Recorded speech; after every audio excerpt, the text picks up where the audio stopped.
Hello guys, আজ আমি বানাবো আলু দিয়ে বাটা মাছ দিয়ে পাতলা ঝোল। তো দেখতে থাকো। প্রথমে আমি হলুদ দিয়ে দিচ্ছি, তারপর হলুদ লবণ দিয়ে মাখিয়ে নিচ্ছি। তারপর কড়াইতে তেল দিয়ে দিচ্ছি, তেলটা গরম হয়ে গেছে। এবার মাছটা দিয়ে দেবো।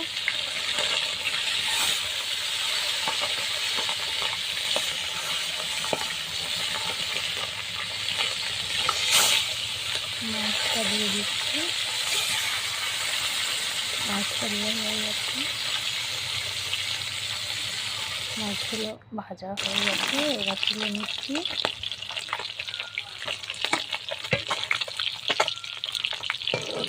মাছ ভাজা তুলে নিয়ে হয়ে গেছে। এবার কড়াইতে পেঁয়াজ কাঁচা লঙ্কা কুচি দিয়ে দিচ্ছি, তারপর আলু দিয়ে দিচ্ছি। এবার লবণ দিয়ে দিচ্ছি, হলুদ দিয়ে দিচ্ছি। এবার ভালো করে নাড়াচাড়া করার পর মশলাটা কষানো হয়ে গেছে। এবার টমেটো কুচি দিয়ে দিচ্ছি,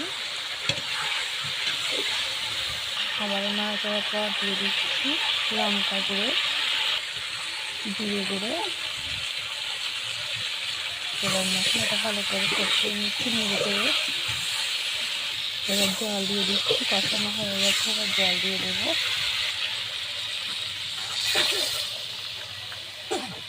জলটা দেওয়ার পর ভালো করে ফুটুক, তারপর মাছটা দিয়ে দেবো। জলটা ফুটে গেছে, এবার মাছটা দিয়ে দেবো ভেজে রাখা।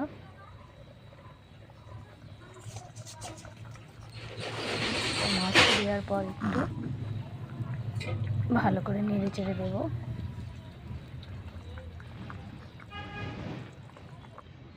এবার আমার তরকারিটা হয়ে গেছে, এবার নামিয়ে নিব।